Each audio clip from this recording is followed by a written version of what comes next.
My name is Dr. Ramona Bishop. I'm the Associate Superintendent of Curriculum and Academic Achievement for pre-K through adult. I think there's a resilience that our children develop that, and perhaps it may be a resilience, and they also put barriers up around their emotions sometimes. So you may, get an answer from them that you might not want to hear, or you may get absolutely no answer because they've learned to cope in this setting in different ways. I believe that some of the acting out behaviors that we see in the classroom are a result of their resilience. They've built these walls around their emotions because of some of the things that occur. Many of them have really stable, nice home lives, so we can't assume that because they're here, they don't have mom and dad in the home or whatever it is. But some don't, and some have a real hard time at home. Some go home to families where there's drugs in the home. I know that for sure. Some of them go home to nobody. Some of them have been in many foster care situations. I just met a young lady just before I got here that has been in 12 different foster care situations in her school career. Can you imagine? And she's only going into the 7th grade. I taught in East Oakland, which is very much like this community. Some people feel it's different. It's actually very similar. And I had one class that I looped 4th to summer to 5th grade. So I got to know them very well. And there's 2 stories that come to mind, if you don't mind. One is a female, one is a male. The female I ended up having in my house a lot. I cared very much about her. The reason I had her with me a lot is because home was not necessarily a good place to be. Not because people didn't care about her, but because her mom worked nights. And I'm not sure what her mom did at night. I can imagine. But her mom worked lots of nights. So the children were left to their own devices, and unfortunately many of them started to fall to selling drugs, doing drugs, being in violent gangs, all that type of thing. And I was trying to save her from that situation. This young lady then became, she actually was a serious entrepreneur. She could sell you anything. So she connected with a group of folks that's, the kids that walk up to you and sell candy, in the neighborhood. She was one of those. And she started doing well for herself, making her own money, doing her thing. But that was at a very young age. She was only in the 6th grade, I believe, at that time. So she was actually supporting herself at that time. I still continued to have a connection with her until she somehow left my view, and I'm not sure how we disconnected. When I saw her again, she told me that I think she was in the maybe 11th grade. She was having her first baby. I saw her again. She had had her 2nd baby. When I asked her, "Where are you staying?" she said she was staying with her boyfriend. "What is your boyfriend about?" "He's a drug dealer." "Okay, so when are you getting out?" "I'm not, I love him." "Okay." So the last time I saw her, I had gone down there. I was on International Boulevard. It used to be called East 14th. And I was just driving down, and I saw her. And I pulled over and got out of the car. She recognized me, but she had succumbed to crack cocaine. It was all over her. You get the visual of the person that's on crack. I said, "Where are you going?" She was going to the store. I watched her go into a store and then come out and proceed down the street.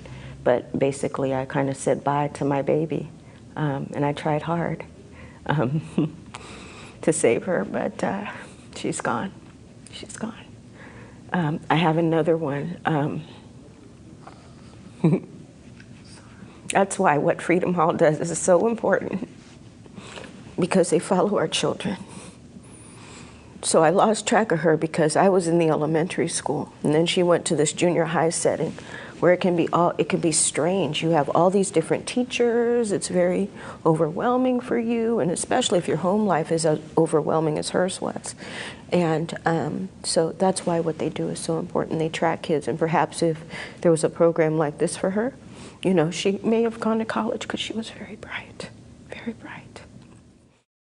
But there's that transition point, and our children just need somebody to connect to. That's, again, why, for me, programs that mentor people who care, like Mr. Koibian, are very, very important. And the more, I told him, whatever I can do to support, whether it be come and speak to a young group of girls or speak to young boys about how to deal with deal with the girls, deal with these feelings that they may be having for the young girls, I'm willing to do it because it's just so important.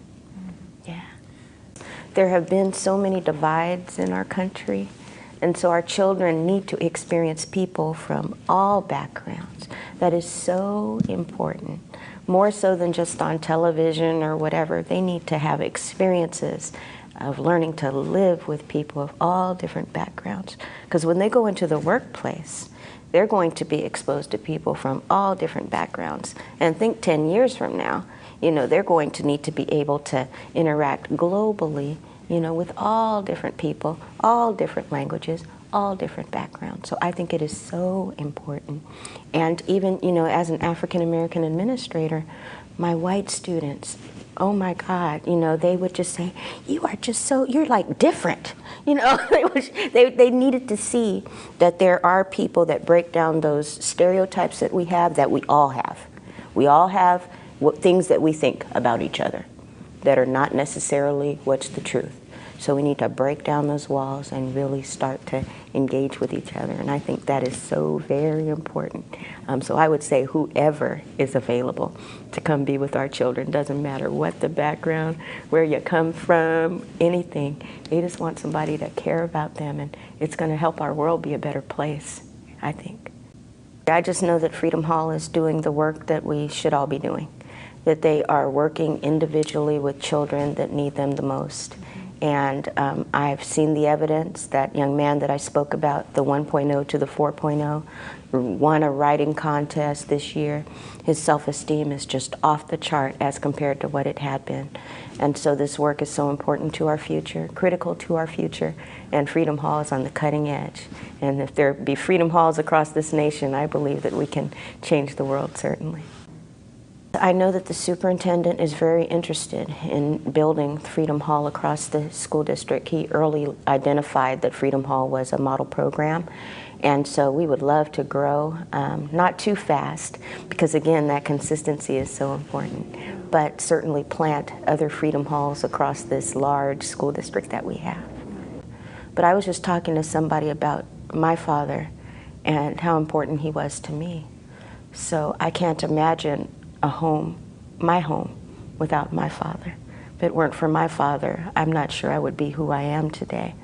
He was a role model for me on how to be a corporate person, how to interact with others, how to earn friends, how to influence others, how to be in the world, how to be a success. So I can't imagine I'm growing out without that father figure, and I'm a female.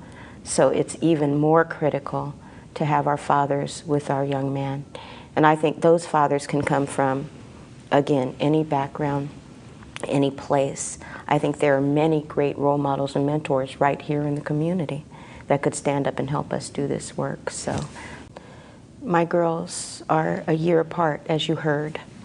And when they were 6 months and 18 months, I decided to leave their father. And so I experienced being a single mother and a teacher for about a year and a half, almost 2 years. I was alone with my girls.